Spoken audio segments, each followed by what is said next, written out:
What's up, everybody? Welcome to another episode of Eye on the U, the Miami Herald show about all things Miami Hurricanes. I'm your host, Andre Fernandez, joined by my co-host, University of Miami beat writer Jordan McPherson. We were all fooled, Jordan. We all thought it was going to be different this season, and the season's not over, but technically it's not. But it's a long uphill battle that we all thought the Hurricanes were not going to have to deal with like in years past. But here we are, a loss to SMU, second loss of the season, puts Miami in a position where more likely they're headed for just some random bowl game instead of the college football playoff, although they still have a chance. They come in at number 18. We're going to talk a little bit about the first CFP rankings. I have Miami at number 18. They need a lot of help. They need even more help to even hope to get into the ACC title game at this point. Need a lot of teams to lose and lose in certain ways. Some teams lose the others, so we'll go over all that stuff too. But mainly we'll talk about what happened again against SMU. Can't even talk right from this loss. The penalties, the drops, a little bit of officiating, controversial, a couple calls there that did not go Miami's way that, regrettable. But in the end, Miami did not play well enough to beat SMU overall. And on top of that, now they're dealing with injuries too. Key guys are potentially either out or could be out for this next game against Syracuse, which, the next couple of games at home appear to be winnable. But then again, they all were a few weeks ago before these two losses. So, Jordan, let's just, enough lamenting. Let's talk about it. You were there in Dallas. You saw it happen. Unfortunate sequence there in overtime where Carson Beck underthrows that pass behind Malachi Toney, gets picked off, and then a team that hadn't run the ball the entire game runs it right down their throat for 25 yards to put it away. Yeah, I mean, just the simplest way to put this loss was the Canes caned. We've said basically all year that this team is due for at least one of these type of games. They've had two in the past 3 weeks. They're just, when the going gets tough, when the stakes rise, it's just, for some reason, this team just can't rise to the occasion. It's been the case for, now we're into the fourth year of it under Mario Cristobal. We saw it last year with the Georgia Tech loss and the Syracuse loss over the final month of the season. We've seen it already with Louisville 2 weeks ago, or 3 weeks ago, and then SMU now. And Miami did it to itself this week. It was very little of what SMU did. I mean, you can talk about the dozen penalties that basically every single time they had one stymied the drive. There was the drive early in the second quarter. They're inside the SMU 25. Malachi Toney called for an offense pass interference on second down. And then 2 plays later, Francis Malignolo called for a holding. A 2nd and 8 from the 25 now becomes a 3rd and 33 from nearly midfield. They have to punt when they were up 7-0. That easily could have gotten them up 2 scores. Jojo Trader, we finally see life of him, has a fantastic touchdown to open scoring the first quarter. Carson Beck throws him a beautiful pass on the right sideline. Jojo bobbles it. Interception. SMU gets on the 28-yard line. Next play, SMU touchdown. Next play, yep. Few other things. My favorite. Can I say my favorite? Go for it. Carson Beck makes one of the best plays I've ever seen him make. Rolls out, stops, sets the throw. Carson Cam Ward Beck, yeah. Yeah, stops, sets the throw, doesn't see anything, and again scrambles back to the middle of the field and finds his receiver wide open for the first down that probably should have put this game away. And then ineligible receiver downfield. Yep. Ineligible receiver downfield. Yep.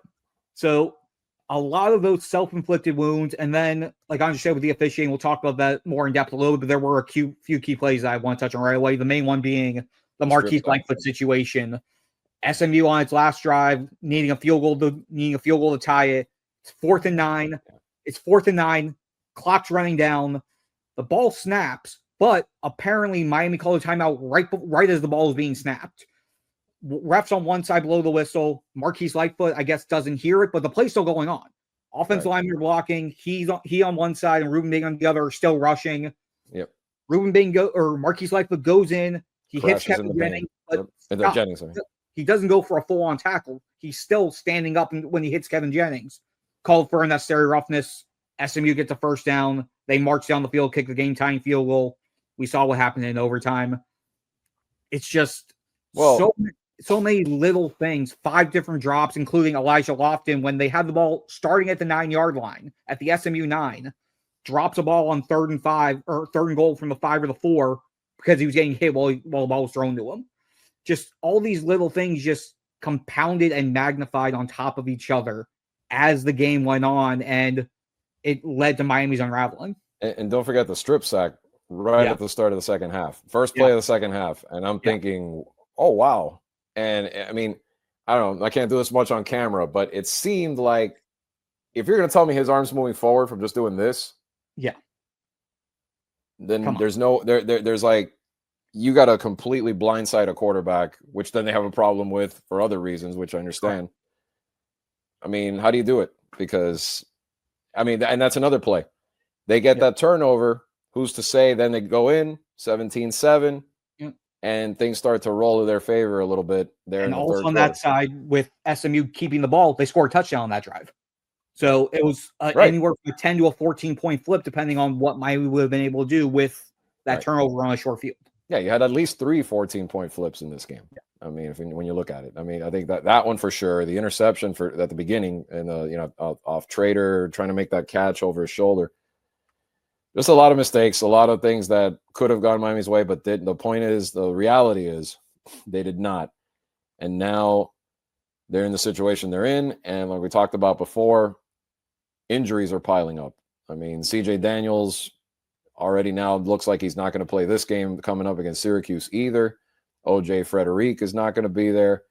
And one that hurts a lot is if Mark Fletcher isn't in this game, which sounds like he might not be. Yeah, no, it's going to be tough sledding. Both CJ Daniels and OJ Frederic, Mario Cristobal said, are out for at least the next couple weeks. So you assume at minimum this week Syracuse, next week NC State. Mark Fletcher, he didn't give an exact update, but he said it's leaning more towards like Fletcher won't play this weekend after getting hurt late in the 4th quarter against SMU. That's why Charmar Marty Brown got all of the carries during their overtime possession. And when you look at just who they have, receiver wise, they've been spraying the ball around a lot more the last 2 weeks. Obviously, you still have Malachi Toney, who's been really good all season. He set the record for single season catches by a true freshman. He's up to 52 now on the year. Keelan Marion has been stepping up the last couple weeks. We saw Tony Johnson in the Stanford win get a lot of early reps. JoJo Trader, like I said, was really great in the first half and then sort of disappeared in the second half. But they have enough bodies at receiver where we're starting to see them actually spread the ball out around more. So a CJ Daniels loss hurts, but they have enough guys where by committee, they should hopefully be able to mitigate some of that loss. Yeah. With Frederic, they've been rotating 4 guys at outside corner all year between Frederic, Xavier Lucas, Damari Brown, Ethan O'Connor. They kept with just those 3 other guys, Brown, O'Connor, and Lucas, against SMU. I feel like that's going to be about the same. They feel like all 4 of those guys are pretty equal in terms of what they can do. So they feel good with the 3-man rotation. But like you said, without Fletcher, 9 rushing touchdowns. He's had the bulk of their carries. It's going to be relying on Marty Brown, who plays a similar style of game to Fletcher, but hasn't produced the way that Fletcher has. And Jordan Lyle, who in his own right, when healthy, he's their home run guy at the run game, but he got hurt early against Notre Dame, has only had limited snaps in the couple weeks since coming back. So we don't really know how healthy Jordan Lyle is and how much of a workload he can carry, which then puts you relying on guys like true freshman Gerard Pringle or retro freshman Chris Wheatley-Humphrey to add into that rotation. So that will be the most interesting part, seeing what they do if Fletcher can't go. I think receivers where it hurts the most. Like you said, they can compensate a little bit for it, but you want to have that NFL type receiver threat like a CJ Daniels. And it's funny because we were talking about before this happened about a 3rd threat emerging in the passing game. Now they have no choice. Now those guys that were behind Daniels and Malachi have to step up, and they have been a little bit, like Keelan Marion especially, it looks like. But it's a shame that now they're kind of pushed into that wide receiver 2 spot when it should really be a 3-pronged threat there in the passing game, which should help this passing game. Because as you wrote, Jordan, I think you hit it on the head. This team, did we expect some regression on offense? Sure. When you lose a Cam Ward, of course that's going to happen a little bit. And when you lose some of the weapons they had, like Restrepo and others. Not just some of the weapons, all of their weapons from that team last year. Okay. Yeah. But to go from the glaring stat to me, which I'm glad you looked up and wrote about, they were second in the country with 99 explosive plays last year of 20 yards or more. And as you wrote this week, 31 only this season. It's ranked 100th in the country. Yeah. Overall. I mean, that is a steep drop, and it just shows you, even though, yes, they have the old school ball control, running game drives that have been effective at times, but when they haven't been able to impose their will in the running game, it's really hurt them because then they can't stretch the field. They can't. I mean, not as much to the point where you need to in order to beat a lot of these teams, including the teams you're supposed to beat. Yeah, no, it's definitely been the biggest deficiency on this offense. And I asked a couple of the guys this week about it, just going, you guys, they're great at the station to station. They're great at the ground and pound, extending the drives, the 6, 7, 8, 9, 12, 15 play drives, but they haven't had many of those where they have a long field and it's okay, big play, touchdown. They're relying on being able to win the short game. And that works at times, but if you're relying on the short game, you're relying on time possession, and then those drives don't end in touchdowns, you're limiting how many opportunities you actually have. And we saw that a few times already over these last few weeks where in this SMU game, they had to settle for a couple field goals. They had one drive where they marched down, getting to about the 30 or so, and then a turnover on downs because on 4th and 1, they handed to Mark Fletcher and he doesn't hit the gap. Or they hand to Marty Brown on 3rd and 1, he doesn't hit the gap, loses a yard. So if they're relying on the third down efficiency, if they're relying on being able to win those 2nd and short, 3rd and short, 4th and short battles instead of being able to routinely get a 25-yard gain or find a pass downfield, it can become predictable. And they sort of have become predictable. Find it funny. In the press box on Saturday against SMU, Adam Lichtenstein, the Sun Sentinels writer, and I, we were looking, and as plays were going on, we both looked at each other and went, okay, run to the left, run in between the left tackle and left guard. Okay, swing pass over here. Okay, screen over here. And about 60% of the time we were right. So if we're able to get it right, figuring it out, if we're able to get it right in the press box, pretty sure defensive coordinators are going to be able to get it right a little bit more than we are. Yep. Well, memo upstairs. It's not, if you're getting figured out from the stands and from the press box, it's not good. And your opponents, and that's the thing, and their opponents have that explosive play potential. I mean, look how useful it was for SMU. That we're talking about that turnover when Miami's up 7-0, quick strike, boom, game's tied, completely shifts the momentum of a game, and that's why you need those type of plays at times. You can flip a game in a hurry, and you need them against defenses like SMU that had given up a fair amount. They've given up either the most, or they were within the top 5 for most explosive passes allowed, and Miami was only able to get, I think, 4 or 5 of them against that defense. SMU last year was very similar to Miami in the sense of explosive offense, one of the best offenses in the country. Defense, not so good. That didn't change this season for them. It changed for Miami. Miami's defense is much better, but did not change that barely, if at all, for SMU. And Miami could not exploit it. They just could not exploit it to the fullest. And then when they did, bam, penalty. Turnover, something. So it's very frustrating when you look at you sit there and look at both of these losses and you think to yourself, like, wow, how many times did they just like kill themselves with some of these mistakes? Yeah, it's definitely tough. There's no doubt about that. And the other thing that goes with that is if your defense is able to hold an offense like SMU's to 20 points, you have to win that game. Yeah. If you can hold a Louisville to 24 when 14 of those came on those first 2 drives, and then the defense held them to 1 touchdown the rest of the way, you got to win that game. Yeah. And Miami hasn't. It's just, and that was another part of figuring out this team was looking at going from the number 1 offense in the country last year and being middle of the pack to below middle of the pack defensively. The big question was, will Miami's drop off in offense and their increase in defense, how much will that offset each other? The defense is drastically improved, but the offense has dropped so much more than the defense has improved that's almost become a wash. And it's basically flipped the strengths of this team. Right. And it's like you would have hoped it would have matched up, and it's just like you said, it's just done this basically. And now here we are. The CFP is out, ladies and gentlemen, the first one of the season. I'm sure, unless if you follow college football, unless you've been, under a rock or extremely busy the last 24 hours or 40 or 36 hours by the time you watch this, you've seen already. Miami is number 18. Ohio State and Indiana 1 and 2. Not a surprise there. Texas A&M leading the SEC right now at number 3 with Alabama right behind them. The Tide haven't stopped winning since that FSU loss. After that, Jordan, I guess if you want to dive in, I know you watched that closely. You were even on the conference call that followed the reveal of the first poll. Your thoughts on just how it shaped up, and then Miami's, mountain that they have to climb to even hope to get into this thing now. Yeah, definitely. I mean, I agreed with a lot of how the poll shook out. There were a couple of spots that I'm questioning, which I'll get into in a minute, but the top 9 I'm completely good with. Ohio State, Indiana, Texas A&M, you knew they were going to be the top 3 in whatever order you wanted. Bama and Georgia. Bama was going to be 4 over Georgia because of the head-to-head win.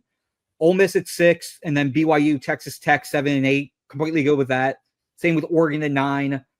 They're of the one-loss teams. Oregon, that's where Oregon should rank among the group ahead of them. Just their schedule hasn't been as great in terms of who they played. Their one loss was to Indiana, the only real team they played to this point.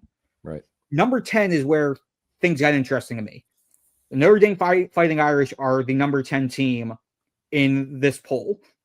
They are the top-ranked 2-loss team in this poll.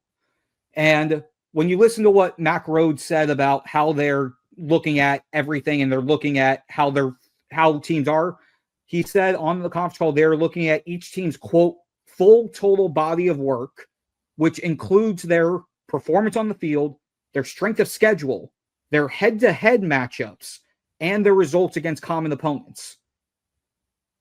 That third one, their head-to-head matchups, is one that obviously fans have been talking about because a certain matchup happened the first week of the season.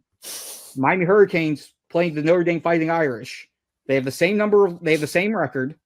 They have nearly identical strength of schedules and strength of records.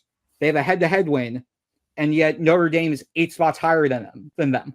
And I'll go one step further. The Louisville Cardinals, a one-loss team who has a win over Miami, is ranked lower than a 2-loss Notre Dame team that has a loss to Miami. Right. And Notre Dame's biggest win is the USC Trojans, who are ranked, if I remember correctly, number 19 in this poll. So when pressed about Notre Dame, Mack Rhoades, the CFP selection committee chair and the AD at Baylor, his response was, well, if you look at where Notre Dame is from week 1 to where they are now, they're a vastly improved team. Okay. And then when you look at when head-to-head matters, it only matters when you're on the margin. So when you're within 2 or 3 spots of each other. So because they rank Notre Dame 8 spots higher than Miami, he basically said head-to-head doesn't come into play at that point. It matters when it's like Georgia versus Alabama at 4 and 5, or Louisville and Virginia, with Virginia at 14, Louisville at 15, Virginia beating Louisville, or 2-loss Texas at 11 over 2-loss Oklahoma at 12 because they're right next to each other in their rankings. So the fact that they basically, there's some contradiction in there. There's subjection in there. I'm not vouching for Miami being number 10. Let me put that out there. But it would have been if they had won, if they had beaten SMU, they would have been. But exactly. Hey, no, exactly. No, but I was going to say that's the exact spot they probably would have been. Yeah. And then the one other factor he was asked about was, does when you lose have an impact on where you are in the rankings? Basically, is it better to lose early in the season and then go on a hot streak, or if you lose late, is it the same as losing early? And his response was, and I quote, let me get the exact quote. I don't want to butcher his quote. Make sure. Yeah. I don't know that is a huge factor. Well, and yet when he was asked about Miami specifically, his response was, given how they have played recently, we feel justified putting Miami at 18. So recency. Yeah. So losing. So when you lose doesn't matter, but because Miami lost 2 of its last 3 matters. Well, they're clearly weighing the fact that Notre Dame's losses are to Miami and A&M, a team that right now is number 3 overall. They must be factoring that a lot into that. Yeah. Because And yet that's the only thing I can point at that's is you had a down to the wire loss to the number 3 undefeated team in the country, whereas Miami's lost to 2 teams that in the moment they lost to them were unranked. I know Louisville's ranked now, but they weren't at the time. which is fair, but then what about, let's just say, Texas, which lost to a 3-win Florida team that is at number 11 with 2 losses. Right. No, I'm just saying that's probably the one component I can think of that's it. I completely agree. Yeah, but it's just, I can understand why Miami fans would be frustrated with where they are with the justifications. I'm not saying that it's wrong. I'm not saying that it's right. But no matter what, Miami did put itself in this position. And as Andre said, there's a long road to go for Miami to climb out of this. Yeah. And I'm about to do what I texted Andre about this with Family Guy clip. About to give you guys a little bit of hope about just what could happen. Sprinkle some hope. So before you do that, this goes way back. And again, maybe this will be like my old moment. The recent thing. Yeah. I mean, I was a kid watching Miami when Miami was used to just being 1 or 2 or 3, somewhere in the top 2 or 3 in the country all the time. And I always, even as a kid, I used to say, I'm like, they'd lose the game early in the season. You know, they'd lose back in the day when they lost the season opener to BYU right out of the chute. That's okay. Because as long as that loss doesn't happen in November, they'll work their way right back up to number 1. They'll be fine. So they may deny that that's a thing. It's a thing. And it's been a thing for a long time with this, the BCS, going back to the poll days. It's a thing. So they're getting penalized for it to a degree. Yes. So anyway, proceed. I'm sorry. Yeah. So now with that said, obviously, first and foremost, Miami needs to go 4-0 the rest of the way. They host Syracuse, who is a 3-win team. They host NC State, who on paper, Miami should be favored against, and Miami should do well against. But 2 of NC State's wins this year, Virginia, and then Georgia Tech last week. So obviously, no push over there. And then they go on the road to Virginia Tech and on the road to Pitt, who is ranked number 23 in the committee's poll. The ACC actually has 5 teams ranked: Virginia at 14, Louisville at 15, Georgia Tech at 17, Miami 18, and Pitt actually is 24, not 25. Yeah. I apologize on that. But almost all on the outside of the bubble. Yeah. But hey, so Miami has to win all 4 of those, and if Pitt is still ranked at that point, it's another ranked win on their resume, which, going off how the AP poll have been shaking out, we didn't think Miami would potentially have one of those. Yeah. In fact, before you continue, I should have mentioned this when I was going through the rankings. The matchups as of right now, Oregon, the first round, I mentioned the top 4 that get the buys. The 4 right now, first round games would be Oregon at Texas Tech. That's the 9-8. Memphis, who has the group of 5 automatic bid that's not even ranked in the CFP, would go to Georgia. They're 5. And then Virginia, the reason I say is because you brought up the ACC. That's the only team that would make the playoff as of right now, and they would make it as a number 11 seed going to Ole Miss, which is the 6th seed. Then Notre Dame, 10, where you mentioned before, would go to BYU, who's 7. Yeah, and Virginia gets that 11 seed despite being ranked number 14 because the top 5 ranked conference champions get automatic bids in, and then the next 7 highest ranked teams get into the field as at-larges. Yeah. So Virginia being the 4th highest ranked, being the highest ranked ACC team, and then being the 4th highest ranked conference, that got them the auto bid at number 11. Memphis being, and the way, despite Memphis being unranked, Memphis, if the poll kept going beyond 25, Memphis would have been the highest ranked group of 5 team. So the committee keeps ranking until they get to where they have a 5th conference represented. That's how they extrapolate. Yeah, that's why I said the group of 5 automatic spot, pretty much. Yeah. Again, they didn't have to worry about that last year because they had a Boise State team that was among the top 5 teams anyway. Yeah, so this year nobody's blazing like they were this season. So nobody's getting through. Nobody's on a tear, undefeated, none of that. Correct. Not having one of those this season. Correct. So. Yeah. So and now with other games to watch, because again, Miami's going to need a lot of help, and that's established. But there are, I believe it's 1, 2, 3, 4, 5, 6, 8, 10, 12 different games left, again, between teams that are currently ranked in the CFP's top 25 down the road. If the favorite wins basically all of those games, it gets to a point where Miami has and Miami goes 4-0, it could be enough to propel Miami to the top 12. Yeah, let's establish that Miami, because I mean everybody should know this, but Exactly. Miami has, that's it. Yeah, that's it. Yeah, if Miami loses any one game more down loss, they're we're talking Pop-Tarts or probably not even Pop-Tarts. Or no, not even Pop-Tarts. We were talking, that's the conversation last night. We're talking some December 26th random bowl that we're tired of seeing. But anyway, go ahead. Sorry. Yeah. I mean, I saw some projections that have them at the Holiday Bowl in San Diego. Selfishly, I wouldn't mind That's cute. I wouldn't mind being. Oh, selfishly, no, you're right. San Diego would be spectacular. Yeah. Yeah. But I'm not going to go through every one of the games that matters at this point. I wrote a full story about it on Monday, breaking down the games to pay attention to, and basically, with the exception of the games that involve Georgia Tech or Notre Dame, or without specifically Notre Dame, and then there are a couple the Pitt Georgia Tech game. I feel it could go either way, but outside of the games involving Notre Dame, just pick the favorite to win. If the favorite wins, it helps Miami. The two games to look to this week are BYU against Texas Tech. Again, they are the number. Where are they in this week? Number 7 BYU, number 8 Texas Tech. BYU's undefeated. Texas Tech has 1 loss, and then Texas A&M against Missouri. Undefeated Texas A&M if they could keep going, and then Missouri already has 2 losses. A third would knock them out. So those are the two to pay attention to this week. I'm not even going to attempt to try to break down the ACC overall, just because. Oh, I did. Well, not the tiebreaker. Not the tiebreaker. Yeah. The tiebreaker, I need like a scientist in here to do. If that happens. Again, there are paths where it could be an undefeated Virginia, and then 5 different teams with 2 losses that are fighting for that second spot. With the let me find that little message. Let me find that little message I sent you last night. I'll let Andre take this one just because. No, go ahead. Keep going because I have to find it. But it was a lot of if this and that and this and that. Actually, I think you broke it down to where it was all 6 teams have 2 losses. Right. And that one just absolutely hurt my head. No. Actually, I did it where Virginia would win it. Yes. Or not win it. I'm sorry. Virginia would still be undefeated, because at this point, that's the only way. You got to sacrifice one thing. Correct. They've got to be there.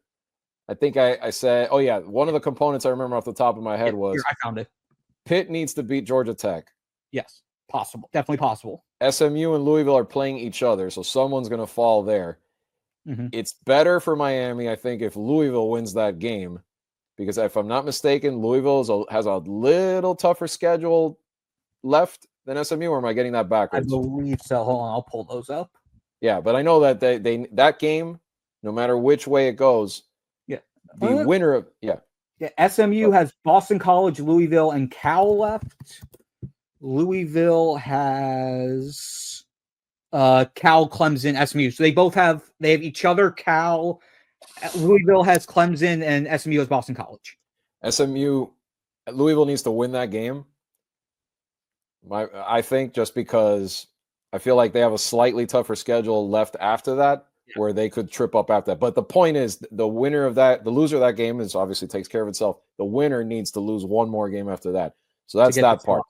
Pitt needs to beat Georgia Tech. That'll be the second loss. Miami can take care of Pitt. In theory, that's their second loss. And then who am I missing? They're missing one more out of that. And then group. Virginia has to beat Duke. Virginia has to beat Duke, which is likely, potentially. Right. Yeah, and Miami runs table. Yeah, so that gives you. It was my Virginia. You could have the top spot. Go ahead. It doesn't matter. Miami just needs 5 out of the 6 to fall in order to squeak into the title game. Yeah, so that would put Miami as part of a 6-way tie for the second spot. Right? I think it would be you would have Georgia Tech, Duke, Louisville, SMU, Miami. Yeah, because Pitt would have 3 losses at that point. Right. Okay. Yeah. So 5-way tie. Right. It would have a 5-way tie, and then I would have to borrow one of Barry Jackson's number 2 pencils and go into the lab to start breaking down all the different scenarios at that point. Oh, I was gonna get a scientist in here next week to try or in a few weeks maybe if it does happen to try and figure this out. But hey, one thing we know is I think if all that does happen, Miami should be ranked, except for Virginia probably should be ranked ahead of everybody. I think at that point. I know, but that's not. If you want to go ahead and explain what the tiebreakers in order would be, wouldn't they? Yeah. Do we know that at least? Like what would they be? Know those, the tiebreakers are all it's very for a 5. Yeah, again, everything for 3 and more is exactly the same. Is it common opponents or is it? Yeah, so there's multiple different things. So the first one is combined head-to-head win percentage among all teams if all tied teams are common opponents or not. If all teams are not common opponents, the tied teams that defeat... Nope, won't worry about that one. Okay, so we'll start right here. Win percentage against all common opponents. So if there's a team amongst all 5 of those that everybody has played, the win-loss for that starts it out and knocks out teams that lost and those get knocked out. Yeah, so that's the calculation that at that point Miami would have to win. But see, all right, yeah. so it'll all boil down to the combined win percentage of conference opponents. Right. So to not get too much in the weeds and bog down the show, because I know we're getting a little carried away with a little bit of this, but that's the point, everybody. We are in this freaking mess again. Where Miami is in this freaking mess again, where they have to get the calculator out to figure this, out, and they might not even get there. Yeah, and let's be real. They might not even get there because they have to win their last 4. We're talking about all this. They're facing a Syracuse team with their favored to win by 28 against, and who knows? Next week you could be talking about. Okay, well, the mad scientist talk was fun. Syracuse, they made some. Let's talk a tad about Syracuse. They just made some coaching changes within the staff. They've lost 5 in a row. They're still clinging to a tiny sliver of hope themselves of bowl eligibility. They're at 3-6. But Miami should run them over. It's even more of a feeling of that than when they did it against Stanford. When we were talking about Stanford, like I felt a little more. Maybe respect's not the word, but I felt a little more like, okay, take Stanford. I feel like this game, especially at home, how can you not bounce back? NC State is dangerous. They've done it to teams before and whatnot. But I'm okay. I'm not even going to go through all the 4 teams. You already mentioned them. Yeah. Does this team inspire confidence they can win 4 in a row right now? They don't. They don't. Against anybody. No. And especially if it gets into situations like they had in their 2 losses. They fall behind and they need the offense to have that killer instinct and do what they need to do on their final drives. We saw the Louisville game. Interception. We saw the overtime. Interception.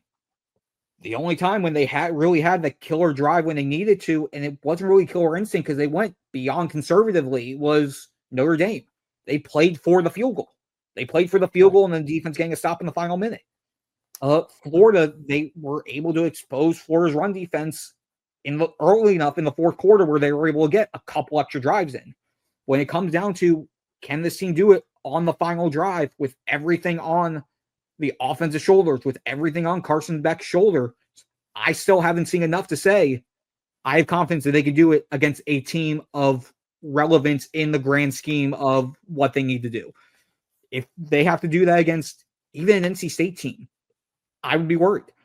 Definitely, I would be worried about that against a Pitt team that's been a surprise and knows how to win quality games when it needs to. That's going to be 2017. Yeah. 2017, they had no business losing that game, and they did on the road. And a few years ago, they won a game up there that was a nail-biter thriller shootout. Pitt is never easy, and they always seem to get them in that post-Thanksgiving Saturday spot there. So and I don't even have to look at that game per se. I mean, they could slip up before that, and they shouldn't. Look, I'm going to make it clear. They're going to be the favorite in all these games again, as they've been. But I don't know. This is a partially, people are pointing the finger at Carson Beck. People are pointing the finger at Shannon Dawson. You spoke to both this week.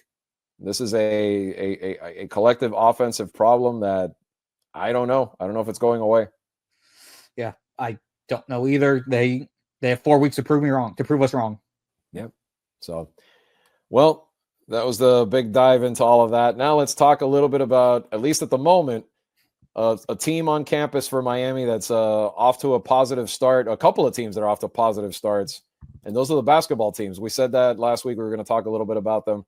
Both the men's team, triumphant over Jacksonville in their opener, first career win for Jai Lucas, new head coach there at Miami, and the women under Tricia Cullop's second year. This starts off on a high note as well, beats Hofstra.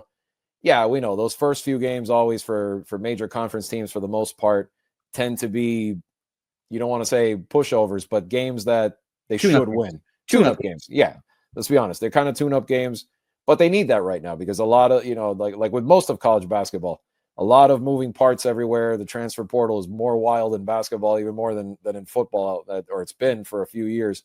And Miami, especially on the men's side, revamped the entire team coming off that 7-24 year last year.